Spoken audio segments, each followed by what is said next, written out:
नमस्कार, स्वागत है आपका कमोडिटी फटाफट में। अगर आपके पास भी कोई भी सवाल हो तो आप हमें पूछ सकते हैं। हमारा नंबर है 9136934065। इस नंबर पे आप अपने सवाल हमें भेज सकते हैं। अपना नाम, अपने शहर का नाम भेजें और फिर सिर्फ कमोडिटी से जुड़े ही सवाल इस नंबर पर भेजें। अगले आधे घंटे तक हम आपके सभी सवालों के जवाब देने वाले हैं। हमारे दो मेहमान होंगे जो आपके सवालों के जवाब देंगे। अजय केरिया हैं केरिया कमोडिटी से, और साथ ही अनुज गुप्ता हैं HDFC सिक्योरिटीज से। आप दोनों मेहमानों का बहुत बहुत शुक्रिया।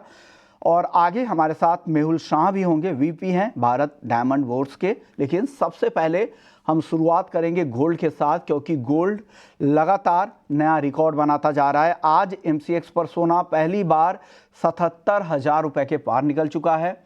स्पॉट गोल्ड $2680 के ऊपर और कॉमेक्स पर गोल्ड फ्यूचर्स $2700 के करीब यहाँ पर कामकाज कर रहा है। तो जबरदस्त तेजी देख सकते हैं किस तरह की रैली 2024 में, किस तरह के उतार चढ़ाव और फिर एक के बाद एक रिकॉर्ड तेजी आप यहां पर देख रहे हैं। फरवरी में क्या लेवल था, उसके बाद देखिए 75,000 के पास फिर से मई में गया, फिर नीचे इंपोर्ट ड्यूटी का एडजस्टमेंट 70 के नीचे भी फिसला और फिर वहां से देखिए अब उसके भी ऊपर नया रिकॉर्ड फिर से बनता जा रहा है। फैक्टर्स क्या है? लगातार जिस तरह के जियोपॉलिटिकल कंसर्न है, तनाव है, उससे कीमतों को यहाँ पर प्रीमियम मिल रहा है, रिस्क प्रीमियम यहाँ पर सोने को मिल रहा है। US में इलेक्शन है, राष्ट्रपति चुनाव है 5 नवंबर को, उससे पहले बाजार में अस्थिरता बढ़ गई है। रिस्की एसेट से अब निवेशक निकल रहे हैं और उसका फायदा भी गोल्ड को मिल रहा है। इसके अलावा जितने भी सेंट्रल बैंक्स हैं, दुनिया के बड़े सेंट्रल बैंक्स हैं, उनका रुख अब नरम होता जा रहा है। लगातार यहाँ पर ब्याज दरों में सेंट्रल बैंकों की तरफ से कटौती हो रही है। अब नवंबर में फिर से फेड से एक बार और ब्याज दरों में कटौती की संभावना लग रही। तो ये सारे फैक्टर्स हैं जो गोल्ड को सपोर्ट कर रहे हैं। घरेलू बाजार के हिसाब से देखें तो त्योहारी डिमांड यहाँ पर आगे और बढ़ने की संभावना है। नवरात्र के बाद दिवाली और धनतेरस की ऐसी अच्छी बाइंग होगी। उसके अलावा शादियों की, फिर ईयर एंड की, क्रिसमस की, इस तरह की खरीदारी यहाँ पर आगे भी चलती रहेगी। तो सारे फैक्टर्स यहाँ पर गोल्ड को सपोर्ट कर रहे हैं। लेकिन अब सवाल उठता है कि ये रैली कब तक चलेगी, कब ब्रेक लगेगा? क्योंकि इस साल अगर देखें तो इंटरनेशनल मार्केट के लिहाज से मैं बता रहा हूँ तो 30% से ज़्यादा की तेजी सोने में आ चुकी है इस साल। अगर पिछले एक साल में देखें तो करीब करीब 40% की तेजी सोने में आई है। अब कितनी तेजी और? केरिया जी आप बताइए, कितनी तेजी और यहां से दिख रही है आपको? और जो खरीदना चाह रहे हैं इस त्योहारी सीजन या फिर शादियों के लिए खरीदारी करनी है जिनको, क्या वो नीचे के भाव के लिए रुकें या भाव नीचे नहीं आने वाला है हाल फिलहाल में? देखिए, सोना बढ़ता हुआ ही सबको अच्छा लगता है और हमने देखा भी है पिछले 3 साल में कंटिन्यू कंसिस्टेंटली प्राइसेस में गेन्स होते हुए दिखाई दे रहे हैं। कितना और बढ़ेगा ये काफी इंपॉर्टेंट है और हमें लगता है कि देखिए आज आप पिछले 20 साल का ट्रैक रिकॉर्ड हो, जब भी सोने में तेजी आती है तो 4 से 5 साल तो कंटिन्यू बढ़ता हुआ दिखता ही है।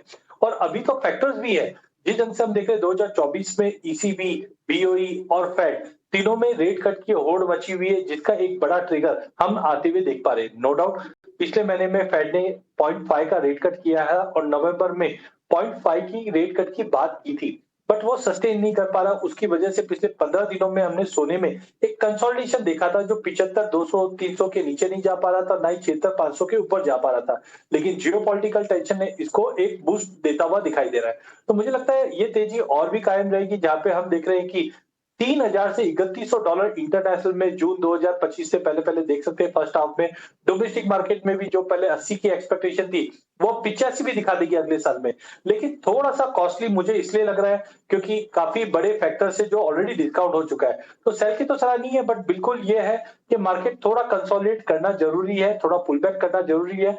बट हाँ, लॉन्ग टर्म व्यू अभी भी पॉजिटिव है गोल्ड में, जहां पे $3,000 काफी बैंकर्स भी मान के चल रहे हैं। तो मुझे लगता है फर्स्ट हाफ 2025 तक तो एटलीस्ट $3,000 का लेवल हम आराम से क्रॉस करते हुए देखेंगे गोल्ड में, जो डोमेस्टिक मार्केट में रुपए की गिरावट और बाकी चीजों को देखते हुए आराम से 84-85 का लेवल भी दिखा दे। बट छोटा करेक्शन मिले तो बाइक के लिए अच्छा मौका रहेगा। शादी ब्याह के लिए ले रहे हो या कोई भी रिचुअल्स के लिए ले रहे हो तो थोड़ा थोड़ा करके लेना चाहिए। गोल्ड अभी भी मजबूत रहेगा।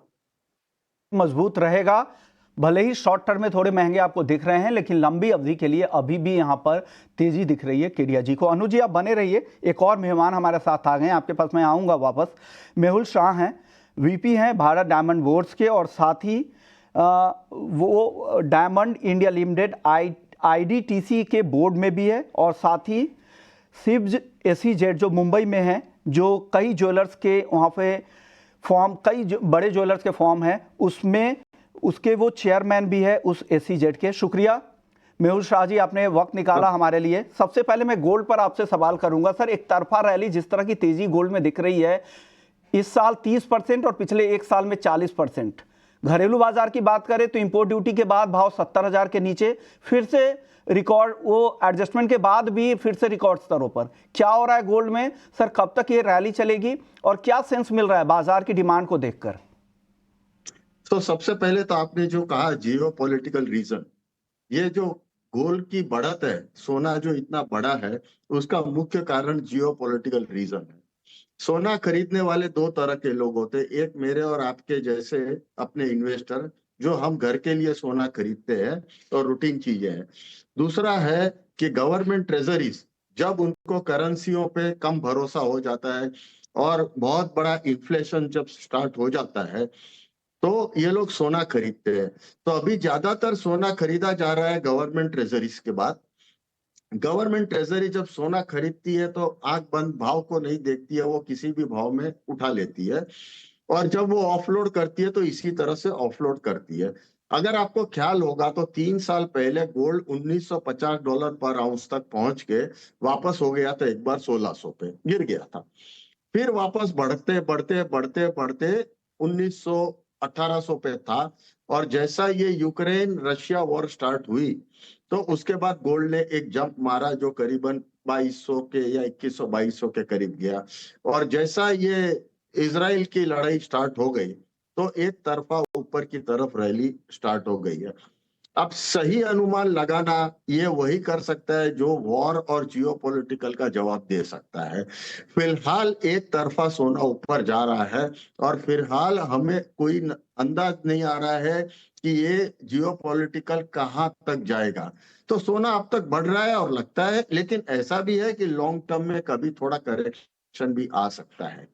लेकिन फिलहाल तो ये सोना ऊपर की तरफ जा रहा है और सही मायने में तो कोई नहीं बता, ये एक हफ्ते के अंदर सोना ने काफी जंप मारा है। मंडे से सोमवार से आज तक के प्राइस में भी काफी फर्क आ गया है। तो जब एक तरफा जंप मारते जाता है तो करेक्शन की संभावना भी कभी हो जाती है।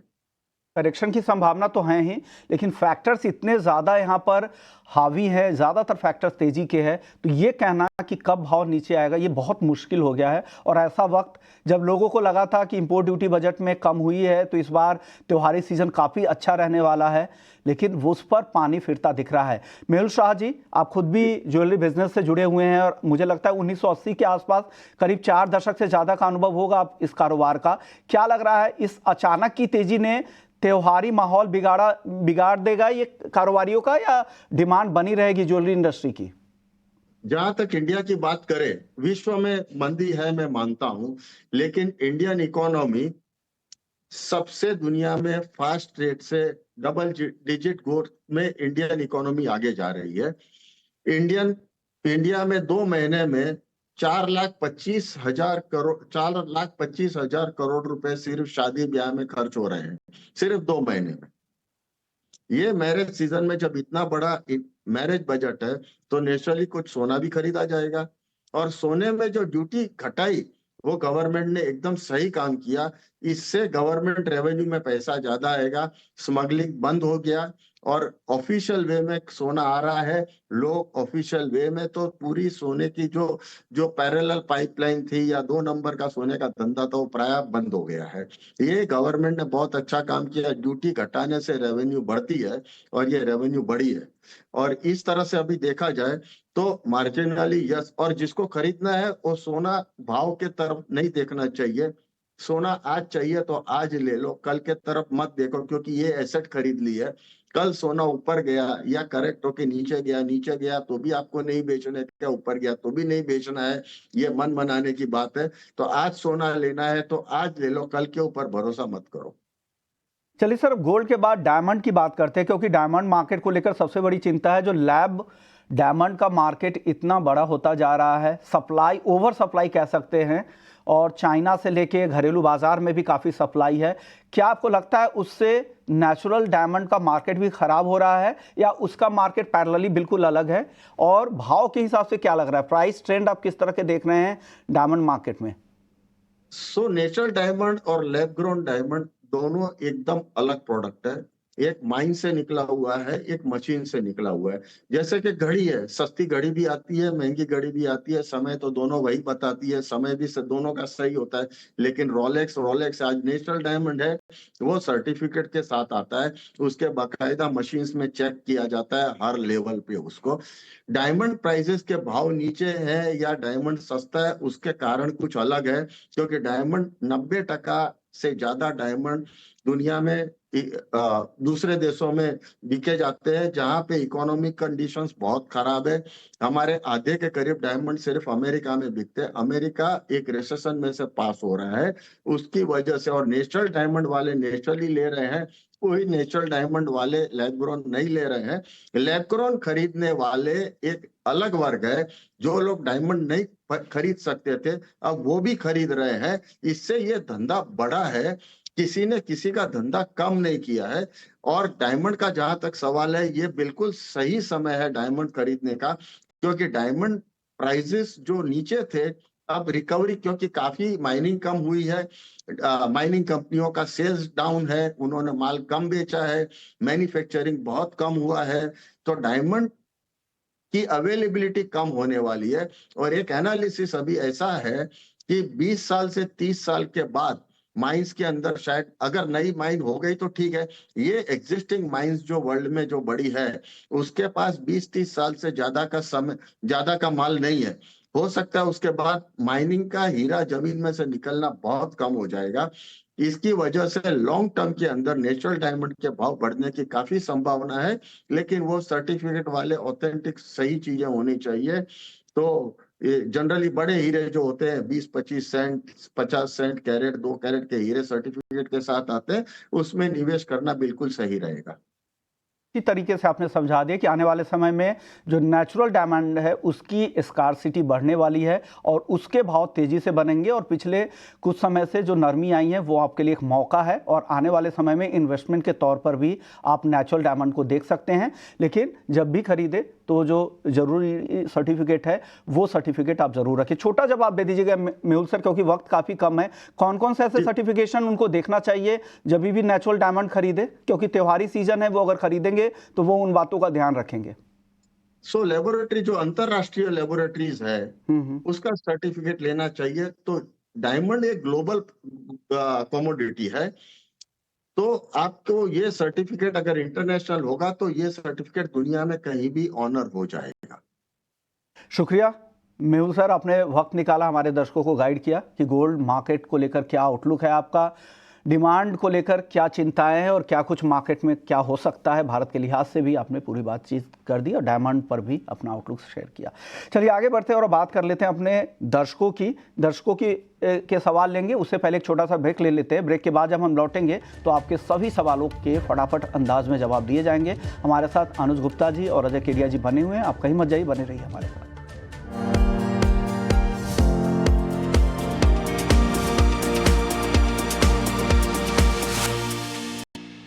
ब्रेक के बाद आपका स्वागत है और फटाफट से आपके सवालों के जवाब ले लेते हैं। रोशन फेरवानी है कटनी एमपी से। इनका सवाल है कि सोना इन्होंने 76,415 रुपए में शॉर्ट कर रखा है, अब इनको नुकसान हो रहा है। अनुज जी, क्या करना चाहिए इनको? शॉर्ट पोजीशन इन्होंने बना ली है, ट्रेंड तेजी का दिख रहा है, बने रहना चाहिए शॉर्ट पोजीशन में? क्या इनके भाव के आसपास निकलने का या कुछ मुनाफे में निकलने का मौका मिलेगा क्या इनको? देखिए, हालांकि ट्रेंड पॉजिटिव है बट इन्होंने शॉर्ट किया है तो थोड़ा रेजिस्टेंस के पास है, तो 77,100 का स्टॉप लॉस लगा के ये होल्ड कर सकते हैं। नीचे अगर 76,000 के आसपास मिले तो वहां पर अगेन एग्जिट हो सकते हैं। तो हमें लगता है कि एक थोड़ा डिप आ सकता है जहां पर एक बुक कर सकते हैं, मगर ओवरऑल ट्रेंड पॉजिटिव है, तो कोशिश करें कि जो भी डिप मिले वहां पर निकलने की कोशिश करें। अगले दर्शक हमारे साथ निशु हैं मथुरा से। चांदी में क्या करें? अनुज जी, चांदी में हम देख रहे हैं कि अच्छी खासी रिकवरी चांदी में। निशु जी को क्या करना चाहिए? देखिए, चांदी के अंदर भी ट्रेंड पॉजिटिव बनी हुई है, तो हमें लगता है खरीदारी का ट्रेड बना के चल सकते हैं। चांदी में आने वाले दिनों में तेजी का ट्रेंड देखने को मिल सकता है। 93,000 तक के टारगेट हमें लगता है चांदी में देखे जा सकते हैं। ओके। अगले दर्शक है कृष्ण हैं दिल्ली से, कॉपर में क्या करना चाहिए? केडिया जी, कॉपर में क्या करना चाहिए? देखिए, कॉपर की बात करें तो जिस ढंग से चाइना से हमने जो डेटा देखे हैं या जो एनडीआर की मीटिंग थी, वहां से कोई पॉजिटिव आउटकम नहीं आने की वजह से एकाएक हमने बड़ा फॉल देखा है। प्राइसेस ऑलरेडी इस चीज को डिस्काउंट कर चुका है, तो मुझे लगता है कि शॉर्ट तो नहीं, 810 पे बाई कीजिए, 806 का स्टॉप लॉस लगाइए, 818 820 का जंप फिर से हम देखने मिल जाएंगे। करंट लेवल से बाउंस की एक्सपेक्टेशन है। तो करंट लेवल से बाउंस बैक की संभावना आपको यहाँ पे कॉपर में दिख रही है। एक और सवाल कॉपर पर है प्रमोद सुहाने जी का, कटनी से। इन्होंने भी यही सवाल किया है कि कॉपर में क्या करें। अनुज जी, आप बता दीजिए कॉपर में क्या करना चाहिए प्रमोद जी को? देखिए कॉपर जी अनुज जी, अनुज जी आपके ऑडियो में जी कुछ दिक्कत है। एक जी बार जी फिर जी से मैं आपके पास आऊंगा, उससे पहले वापस से मैं केडिया जी के पास जाता हूँ, वापस से आपसे वो सवाल लूंगा मैं कॉपर पर। केडिया जी, आप अगले दर्शक का सवाल बता दीजिए, क्योंकि कॉपर पर आपने वो कॉल दे दिए थे। परवीन है पुणे से, नेचुरल गैस और हल्दी, इन दोनों का क्या आउटलुक है सर? देखिए, नेचुरल गैस में जो गिरावट आई थी वो आई थी हरिकेन मिल्टन की वजह से, जहां पे हमने डिमांड में डिटोरेशन देखा। अगले 2 से 4 दिन का अगर हम वेदर पैटर्न देखें तो वो पॉजिटिव दिखा रहा है। ऑलरेडी टेक्निकली ओवरसोल्ड है, उसी को देखते हुए 196 पे बाय करना चाहिए, 192 का स्टॉप लॉस रखिए। 204 तक का एक टेक्निकल बाउंस मिलेगा, आज इन्वेंट्री भी है जो सपोर्टिव रहेगा। वहीं अगर हल्दी की बात करें तो आज हल्दी के प्राइसेस में हमने काफी अच्छी गिरावट आती हुई देखी है। उम्मीद यही है कि प्राइसेस की बैलेंस शीट काफी टाइट है, तो आज 13,100 150 तक का लो जरूर लगाया, बट लोअर लेवल से रिकवरी भी बहुत शानदार रही है क्योंकि बैलेंस शीट काफी टाइट है। तो मुझे लगता है हल्दी के अंदर भी डाउन साइड काफी रेस्ट्रिक्टेड है। यहाँ पे हमें लगता है कि करंट लेवल से भी लेके चला जा सकता है। 13,800 तक का एक जंप मिलेगा, प्राइस 13,100 का स्ट्रॉन्ग सपोर्ट है, तो 13,800 के लिए हल्दी लेके चलिए और आगे भी अच्छी तेजी दिखेगी क्योंकि बैलेंस शीट काफी टाइट दिखाई दे रही है। चलिए अगले दर्शक का सवाल ले लेते हैं। अगले दर्शक है हमारे साथ मनीष दयाल है, गोल्ड और सिल्वर में। इनका कहना है कि पिछले 5 सालों में सोना और चांदी दोनों डबल हो गए हैं। क्या इस तरह का परफॉर्मेंस आगे भी जारी रहेगा? और अगले 5 साल अगर अभी मैं निवेश करता हूं तो अगले 5 साल में फिर से क्या सोना चांदी डबल हो सकता है क्या? केडिया जी बताइए। देखिए, चांदी में तो डेफिनेटली मुझे लगता है कि मैंने एक अभी रिपोर्ट भी निकाली, जैसे पिछले साल हमने निकाला था 24 में 2400 सोना, वैसे ही चांदी में मुझे लगता है कि अगर 2 से 3 साल की व्यू लेके चले तो $70 तक चांदी जाते हुए दिखाई देती है, जिसका मतलब है करंट लेवल से डबल होना। तो चांदी इस वक्त समझो कि मोटा-मोटी 90 टू 90 90,000 का भी भाव पकड़े, तो मुझे लगता है कि अगर आप 2 से 3 साल का व्यू लेके चलते हैं तो 180 2 का लेवल आराम से। लेकिन गोल्ड में कैसा है कि एज ऑफ नाउ हमने कोविड के बाद से जियोपॉलिटिकल कंसर्न्स ये सब देखे जो प्राइसेस को सपोर्ट कर रहे हैं, तो सोना भी बढ़ेगा, बट यहाँ पे आगे जाकर देखेंगे सोने में थोड़ा सा कंसोलिडेशन आ जाएगा। जैसे इससे पहले भी हमने देखा था जब प्राइसेस बढ़े थे और 28-30,000 पे कंसोलिडेट किया था, फिर तेजी बनी थी। तो गोल्ड में मुझे लगता है कि अगर 2 साल का व्यू लेके चलते हैं तो 90-95 यानी लाख के करीब मिल जाए। लेकिन चांदी मुझे डेफिनेटली लगती है कि अगर आप या करंट लेवल से भी लेते हैं तो डबल होने की पूरी गुंजाइश चांदी में ज्यादा है, क्योंकि एक इंडस्ट्रियल मेटल भी है ये और ग्रीन एनर्जी में काफी यूसेज बढ़ा है। तो चांदी यहां से डबल होने की संभावना यहां पर ज्यादा दिख रही है। चांदी में इनको ज्यादा तेजी की उम्मीद है केडिया जी को। अगले दर्शक हमारे साथ हसमुख है गुजरात से। इनका क्रूड पर और नेचुरल गैस दोनों पर सवाल है। अनुज जी, आप बताइए क्रूड में और नेचुरल गैस में क्या करना चाहिए इनको? देखिए हमें लगता है कि एनर्जी सेगमेंट एक ओवरसोल्ड जोन में है जहाँ पे खरीदारी का ट्रेड बना के चल सकता है। हमें लगता है नेचुरल गैस और क्रूड दोनों में ही खरीदारी का ट्रेड लेके चल सकते हैं। क्रूड में करीबन 5,905 के आसपास खरीदारी करें, 5,845 का स्टॉप लॉस लगाएं। टारगेट हमें लगता है कि ऊपर में करीबन 6,000 6,025 तक देखा जा सकता है। इवन हमें लगता है कि नेचुरल गैस के अंदर भी बाउंस बैक आ सकता है और ऊपर 210 220 तक के टारगेट देखने को मिल सकते हैं। तो नेचुरल गैस और क्रूड दोनों के अंदर ही हमें लगता है कि शॉर्ट कवरिंग आ सकती है। दोनों में ही शॉर्ट टर्म के लिए खरीदारी की सलाह रहेगी। नितिन है कानपुर से, उनका सवाल है कि चांदी में क्या करना चाहिए। केडिया जी, चांदी पे हालांकि आपने इन्वेस्टमेंट के लिहाज से व्यू बता दिया है, आज ट्रेड के हिसाब से इनको बताइए कि क्या करे चांदी में ये। देखिए, आज सोने चांदी के लिए बड़ा दिन है और अभी आप नीचे ब्रेकिंग न्यूज भी देख रहे हैं कि ईसीबी ने रेट कट कर दी, और जब भी कोई सेंट्रल बैंक रेट कट करता है तो सोने चांदी को सपोर्ट मिलता है। तो मॉर्निंग से जो तेजी बनी हुई थी ये कहीं ना कहीं हम बोल सकते हैं रेट कट के न्यूज के ऊपर ही थी, लेकिन शाम को जो डेटा पॉइंट आने वाला है यूएस से, ये काफी इंपॉर्टेंट है जो डॉलर को स्ट्रेंथ करेगा। तो मैक्सिमम अपसाइड जो मुझे लग रहा है वो 92,800 से 93 का लग रहा है लेवल, और शाम को 6:30 के जो डेटा पॉइंट रहेंगे ये कहीं ना कहीं वापस सोने चांदी पे दबाव ला सकते हैं। तो आज वॉलिडिटी काफी ज्यादा रहेगी, अगर लेना है तो मुझे लगता है कि 91 500-600 के ड्रॉप पे लेके चलिए, 93 का टारगेट रहेगा। लॉन्ग पोजीशन आज इंट्राडे में अगर ट्रेड करें तो कैरी मत करके जाना। तो इंट्राडे के लिए लेकिन कैरी करके नहीं जाना है। लेकिन अब यूरोपियन सेंट्रल बैंक ने भी ब्याज दरों में कटौती कर दी है। अगले महीने कहा जा रहा है कि बैंक ऑफ इंग्लैंड और फिर से यूएस फेड भी 0.25% ब्याज दरों में कटौती कर सकता है। ये आउटलुक है। तो दुनिया भर के बड़े सेंट्रल बैंक्स की तरफ से यहाँ जो आउटलुक है वो यहाँ पर नरम हुए हैं और ब्याज दरों में कटौती का सिलसिला शुरू हो गया। और एशिया में भी कई सारे सेंट्रल बैंक्स हैं जहाँ पर ब्याज दरें घटने शुरू हो गए हैं। चलिए अगले दर्शक का सवाल ले लेते हैं। अगला सवाल भी चांदी पर ही कि क्या एक महीने में चांदी 1,20,000 हो सकती है क्या? राजेश जी का सवाल है। अनुज जी आप बताइए क्या लग रहा है, 1,20,000 चांदी एक महीने में हो सकती है क्या? देखिए इतना तो नहीं लग रहा है, बट ये जरूर है कि 95 से लेकर 1 लाख के बीच का लेवल यहाँ पे देखा जा सकता है, बशर्ते है कि अगर ये $33-34 को ब्रेक करता है तो आपको एक अच्छी रैली यहाँ पर आ सकती है जो कि 37 से लेकर $40 तक जा सकती है। ये हमने जनवरी में भी कहा था कि चांदी जो 1 लाख के आसपास आ सकती है, वहां भी हमें लगता है कि ऑलमोस्ट कुछ पॉइंट से बचे थे, और इस बार भी लग रहा है कि दिसंबर तक अगेन मार्केट में मोमेंटम पॉजिटिव रहेगा। तो एक्सपेक्टेड है कि 1 लाख के आसपास दिसंबर तक लेवल देखने को मिल सकते हैं। ओके, रतन लाल सैनी है जयपुर राजस्थान से। चांदी क्या जो करंट भाव है उससे 7,000 रुपए तक नीचे आ सकती है क्या? केडिया जी इस तरह की संभावना है क्या 7,000 रुपए तक नीचे? हालांकि इतनी गिरावट इतनी जल्दी आपको लग रहा है चांदी में? देखिए मैं वही बोल रहा हूँ कि देखो ईसीबी ने रेट कट कर दिया है, फेड भी रेट कट के भी है, लेकिन जो एक्सपेक्टेशन थी वो आधे % की थी और अब वो 0.25 आ गया। तो मुझे समझ में आता है कि ये 0.25 जो रेट कट है लॉन्ग टर्म के लिए ठीक है, बट शॉर्ट टर्म के लिए ये सोने चांदी के लिए सही नहीं है, गिरावट लेना चाहिए। हाँ, जियोपॉलिटिकल टेंशन पिछले 15 दिन से एक्सट्रीम है जिसकी वजह से होल्ड कर रखा है। तो एज ऑफ नाउ मुझे लगता है कि हाँ 93-500 हायर साइड है, बट एक करेक्शन ड्यू जरूर है जो अभी हमने रिसेंटली देखा भी था 88-500 तक का आ गया था। तो 5-7 हजार नहीं, मुझे लगता है कि 87-88 के आसपास थोड़ा बहुत एक बार गुंजाइश से एक बार मिलेगा, वहां से फिर फ्रेश बाइंग जरूर बनती है। तो 88 तक का मैं लेवल देख रहा हूँ कि एक करेक्शन हो सकता है अक्टूबर के 15 दिन के अंदर एक बार मिल जाए। राहुल सोनी है, चांदी इन्होंने सेल कर रखा है, 90,700 रुपए नुकसान हो रहा है। अनुज जी क्या करना चाहिए इनको? 90,700 पे शॉर्ट पोजीशन है इनकी। देखिए मुझे लगता है कि हालांकि इसका भी ट्रेंड पॉजिटिव है, बट एक 93,100 का एक स्टॉप लॉस लगाकर ये होल्ड कर सकते हैं। हालांकि हमें लगता है कि चांदी में ओवरऑल ट्रेंड पॉजिटिव रहेगा, तो जो भी टिप मिलता है उसमें निकल जाएं, बट फाइनल स्टॉप लॉस 93,100 का लगा के होल्ड कर सकते हैं। ओके, एग्री मार्केट का एक व्यू ले लेते हैं। जीरा और धनिया, केडिया जी कैसा दिख रहा है यहाँ से? दोनों में आज नरमी दिखी है। 25,000 के नीचे जीरा नवंबर वायदा आ चुका है, 7400 पे धनिया है। आगे का आउटलुक क्या है? दोनों ही कमोडिटी में इस बार सोइंग में डिले रहेगा, सोइंग के एरिया भी कम होगा जो पॉजिटिव दिखा है। इनफैक्ट पिछले हफ्ते जो एक्सपोर्ट के नंबर रिलीज हुए उसमें भी जीरा काफी स्ट्रांग दिखाई दे रहा है, तो टेम्पररी ये पुल बैक है। ओवरऑल मुझे दोनों ही काउंटर अच्छा लगा। सबसे पहले अगर जीरे की बात करें तो जीरे में जो 25,000 का लेवल तोड़ा है ये कहीं ना कहीं एक मौका है बाइंग करने के लिए। तो मुझे लगता है जीरे के अंदर बाय और ड्रॉप की रणनीति बना के ट्रेड करना चाहिए। हायर साइड पे मुझे लगता है कि वापस ये 25,400 से 25,200 तो इमीडिएट है, बट 25,400-500 तक का लेवल दिखा सकता है। वहीं धनिया की भी अगर बात करें तो धनिया में पिछले 15 दिनों में शानदार रैली आई है, प्राइसेस ने 7500 का लेवल भी क्रॉस कर गया था। तो इनका नंबर्स कम है और इंपोर्ट का कंसर्न नहीं है, तो इसकी वजह से धनिया में भी बाइंग करके चलना चाहिए।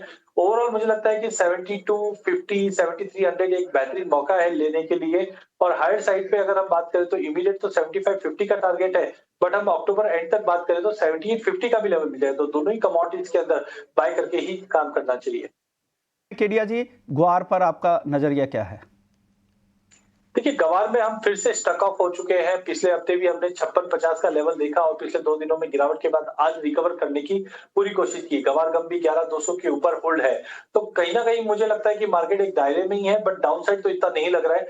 मुझे लगता है करंट लेवल से थोड़े बने रहिए, पोजीशन थोड़ी कम रखिए। गवार गम जब तक ये 10,800 का लेवल ब्रीच नहीं करता है, 11,500 11,600 तक का लेवल दिखा देगा। रेशियो में गेन है जो गवार गम को ज्यादा बेटर बताता है गवार सीड के मुकाबले। वहीं गवार सीड में भी अगर हम देखते हैं तो प्राइजेस 5400 से लेकर 5650 का एक दायरा बना हुआ है। तो जब भी 5650 5500 के करीब आए लेके चलिए, 5650 का इमीडिएट टारगेट रहेगा। शुक्रिया केडिया जी आपका, अनुज जी आपका, आप लोगों ने वक्त निकाला हमारे दर्शकों के सभी सवालों के जवाब दिए। कमोडिटी फटाफट को यहीं समेटते हैं, लेकिन बाकी खबरों के लिए आप बने रहिए हमारे साथ।